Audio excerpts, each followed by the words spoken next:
Hello students, बहुत बहुत स्वागत है आप लोगों का डेली शिक्षा में। Myself professor Rishi and I am going to teach you chemistry from science part 1। तो अभी केमिस्ट्री सुनते टाइम हम क्या सोचते हैं कि केमिस्ट्री में क्या होता है। केमिस्ट्री में जैसे कि हम देख सकते हैं, हम सोच सकते हैं, बहुत सारे केमिकल्स हमारे दिमाग में आते हैं, बहुत सारे कंपाउंड्स के बारे में हम सोचते हैं। तो केमिस्ट्री अगर हमें समझना है, हम अपने आसपास देखें तो हम बहुत सारी चीजों में केमिस्ट्री देख सकते हैं। फ्रॉम किचन में वाटर बॉइलिंग से लेके कुकिंग ऑफ फूड तक, ईटिंग से लेके डाइजेशन तक, हम बहुत सारी चीजों में अपने आसपास केमिस्ट्री देख सकते हैं। तो if you talk about chemistry, हम केमिस्ट्री में कंपाउंड्स के बारे में पढ़ते हैं, हम केमिस्ट्री में एलिमेंट्स के बारे में पढ़ते हैं। तो बेसिकली हम अपने आसपास चीजें देखें, हम बहुत सारे जैसे कि आयरन हम देख सकते हैं, कॉपर देख सकते हैं, गोल्ड देख सकते हैं, सिल्वर देख सकते हैं, हम ऑक्सीजन ब्रीथ करते हैं। तो बेसिकली ये सारे सब्सटेंसेस क्या होते हैं, we are going to study these substances, we are going to study about these substances, we are going to study about their classification in chapter number 2 from chemistry, that is periodic classification of elements. तो अभी इस chapter में हम पढ़ने वाले हैं elements के बारे में। अभी एलिमेंट्स को समझने के लिए हम यूनिवर्स को समझते कि यूनिवर्स क्या होता है। तो अगर हम यूनिवर्स की बात करें, यूनिवर्स दो चीजों से बना हुआ है, एक तो मैटर, दूसरा एनर्जी। अभी ये मैटर क्या होता है, अगर हम मैटर की बात करें, they are everything around us which occupies space as well as they have some mass. तो मैटर का डेफिनेशन क्या होता है बच्चों, हमने 9th स्टैंडर्ड में भी पढ़ा हुआ है। Anything which occupies space and has some mass is called as matter.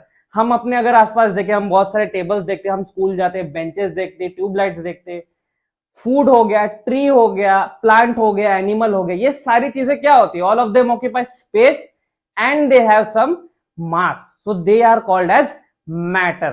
तो आई होप आप लोगों को मैटर के बारे में क्लियर हो गया होगा कि मैटर क्या होता है, उसका डेफिनेशन कैसा है। तो ये जो डेफिनेशन है यह हमें याद रखना है रिगार्डिंग मैटर।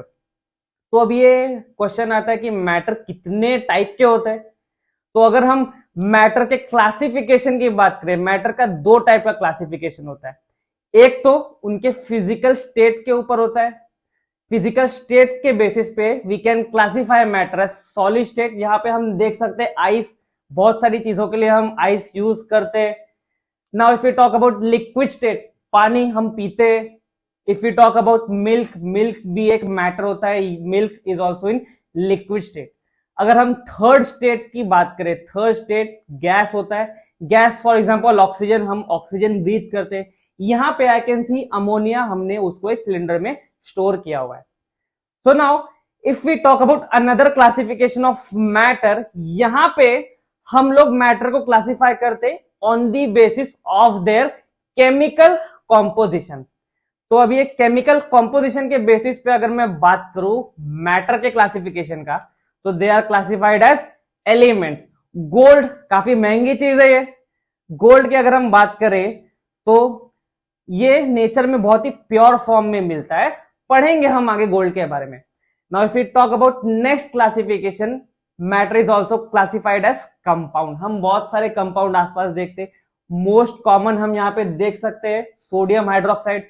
किचन में हम टेबल सॉल्ट भी यूज करते हैं, it is also a compound. Next classification is mixture. Sea water, यहाँ पे हम देख सकते हैं सी वाटर हमारे अर्थ का मैक्सिमम पार्ट ओशन में कवर्ड है। That ocean, that is sea water, is a mixture of different salts और वाटर। तो इन सब चीजों को मिला के हमें सी वाटर मिलता है, विच इज अ मिक्सचर। तो इसके बाद अभी हम इन सारे चीजों को एक एक करके पढ़ेंगे, एलिमेंट्स, कंपाउंड एंड मिक्सचर्स को। तो चलो स्टार्ट करते हैं एलिमेंट से। तो एलिमेंट्स में यहाँ पे I can see iron, I can see ये थर्मोमीटर, थर्मोमीटर में हम मर्क्यूरी यूज करते हैं। तो ये मर्क्यूरी एक मेटल होता है। We can also see oxygen. अभी ऑक्सीजन हम ऑक्सीजन सिलेंडर में फिल करके रखा है हमने यहाँ पे। ऑक्सीजन सिलेंडर की अगर हम बात करें, it is used in hospitals.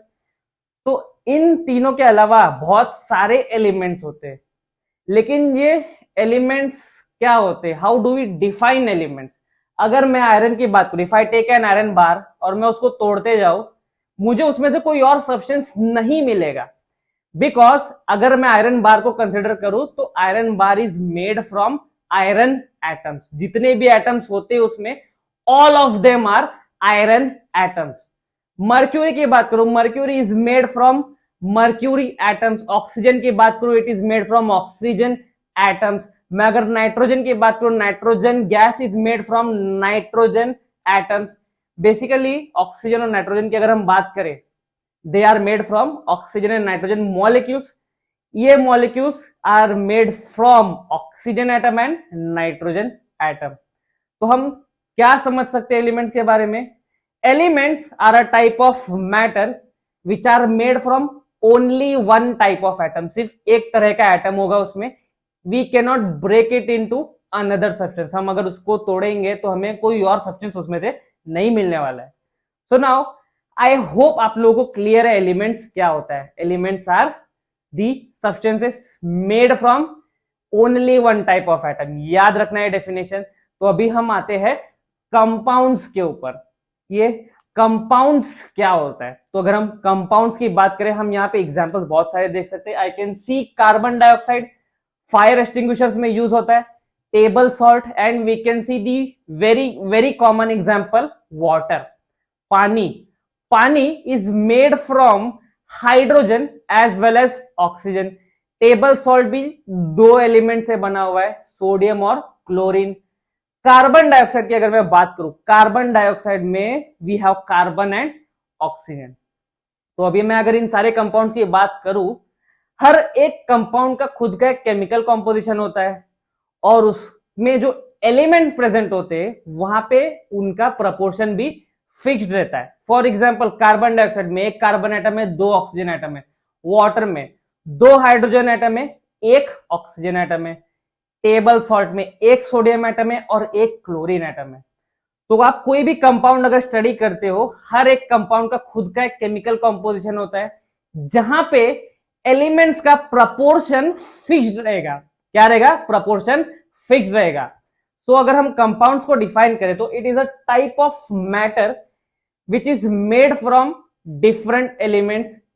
कैसे बनते हैं? By the chemical composition. Bond रहेगा उनके बीच में और यहां पे प्रपोर्शन भी फिक्स्ड रहेगा, प्रपोर्शन चेंज नहीं होगा। अगर प्रपोर्शन चेंज हुआ मतलब compound itself will change, compound ही बदल जाएगा।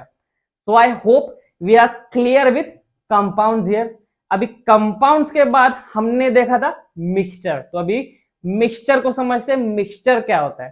तो यहां पे we can see two examples. I can see copper sulphate का सॉल्यूशन। मैं अगर कॉपर सल्फेट का क्रिस्टल लूं, उसको पानी में डिसॉल्व करता हूं तो मुझे एक मिक्सचर मिलता है कॉपर सल्फेट और पानी का। Next example I can see here is of milk. अगर मैं मिल्क की बात करूं, यहां पे milk is made from water, proteins and fats. तीन चीजों से मिल्क बना हुआ होता है। अभी मैं अगर इन दोनों एग्जांपल्स का बात करूं, यहां पे प्रपोर्शन रैंडम होता है। मैं कितना भी अमाउंट ऑफ कॉपर सल्फेट ले सकता हूं, कितने भी पानी में मैं ऐड कर सकता हूं। मिल्क की अगर आप बात करो, काउ मिल्क जो होता है उसमें सारे कॉन्स्टिट्यूएंट्स का प्रपोर्शन अलग अलग होता है। बफेलो मिल्क में जो अगर कॉम्पोजिशन चेक करोगे उसका कॉम्पोजिशन अलग अलग होता है। अगर आप मार्केट में कभी जाते हो, आप चेक कर सकते हो काउ मिल्क के पैकेट पे आप इंग्रेडिएंट्स पढ़ के, बफेलो मिल्क के पैकेट पे आप इंग्रेडिएंट्स पढ़ सकते हो। आपको पता चलेगा दोनों का कॉम्पोजिशन अलग अलग होता है, दोनों का कॉन्स्टिट्यूएंट्स में का जो प्रपोर्शन होता है वो भी अलग अलग होता है। तो I hope we are clear with the mixtures. Mixture एक मैटर का टाइप होता है जहां पे प्रपोर्शन रैंडम होता है। मिक्सचर किस चीजों से बनता है? वो या तो एलिमेंट से बनेगा, या तो वो कंपाउंड से बनेगा, या तो फिर एलिमेंट्स और कंपाउंड दोनों को मिक्स करके मिक्सचर बनेगा और यहां पे प्रपोर्शन रैंडम होता है।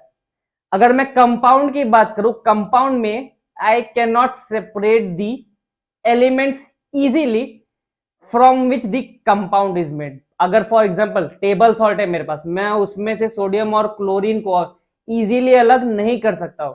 बट अगर मैं कॉपर सल्फेट की बात करूं, यहाँ पे I can separate copper sulphate from water. मुझे क्या करना होगा? खाली हीट करके वाटर को इवेपोरेट करना होगा। तो मिक्सचर में मैं कंपोनेंट्स को बहुत इजीली सेपरेट कर सकता हूं।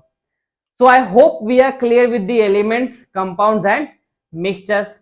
लेकिन अगर हम ध्यान दें यहाँ पे तीनों एग्जांपल्स को जो हमने पढ़ा हुआ था, तो हर एग्जाम्पल को मैं देख के बोल सकता हूं everything around us is made from elements. हर एक चीज, हर एक कंपाउंड, हर एक mixture, they are made from elements. तो एलिमेंट्स का हमने डेफिनेशन क्या देखा था बच्चों? एलिमेंट्स का हमने डेफिनेशन देखा था, they are the type of matter composed from only one type of atom. सिर्फ एक टाइप का एटम उसमें प्रेजेंट होगा। अभी हर चीज अगर एलिमेंट से बनी हुई है, तो कैन आई से कि element is the most fundamental form of matter. I hope आपको क्लियर है ये स्टेटमेंट कि एलिमेंट को मैंने क्यों बोला कि it is the most fundamental form of matter. आप अपने आसपास अगर चीजों को देखो, हर एक चीज एलिमेंट से बना हुआ है, हर एक चीज।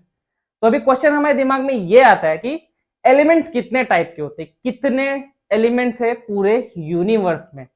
तो there are 118 elements present throughout the universe. सिर्फ 118 एलिमेंट्स है जो पूरे यूनिवर्स को बनाती है। तो आई होप आप लोगों को समझ में आ रहा होगा एलिमेंट्स का इंपॉर्टेंस क्या है। तो अभी एलिमेंट्स अगर इतना इंपॉर्टेंट है, तो मुझे एलिमेंट्स को स्टडी करना है। तो अभी स्टडी करने के लिए मुझे क्या करना है? एलिमेंट्स को पहले क्लासिफाई करना होगा। लेकिन अराउंड 18th सेंचुरी की अगर हम बात करें, तो एलिमेंट्स इस टाइम पे सिर्फ 30 थे, जो कि they were simply classified as metals, non metals and metalloid. तो मेटल्स में हम देख सकते हैं बहुत सारे एग्जांपल हमारे आसपास हमें मिलेंगे। आयरन हो गया, सिल्वर हो गया, गोल्ड हो गया, एल्यूमिनियम हो गया। तो these are the metals, these are the some examples of metals. अभी हम अगर नॉन मेटल की बात करें, नॉन मेटल में ऑक्सीजन हो गया, we can see carbon, sulphur, phosphorus. अब ये मेटेलॉइड क्या होता है? तो metalloid is a type of element which has properties similar to metal as well as non metal। थोड़ा सा मेटल है वो, थोड़ा सा नॉन मेटल है, इसलिए उसे नाम दिया गया मेटेलॉइड का। यहाँ पे हम दो एग्जांपल देख सकते हैं, सिलिकॉन और जर्मेनियम का। तो अभी 18th सेंचुरी में तो सिर्फ 30 एलिमेंट्स है, आज 118 एलिमेंट्स है। तो इनका क्लासिफिकेशन विथ टाइम कैसे चेंज हुआ, we are going to see in next lecture. Till then बच्चों अपना ख्याल रखना। Thank you very much.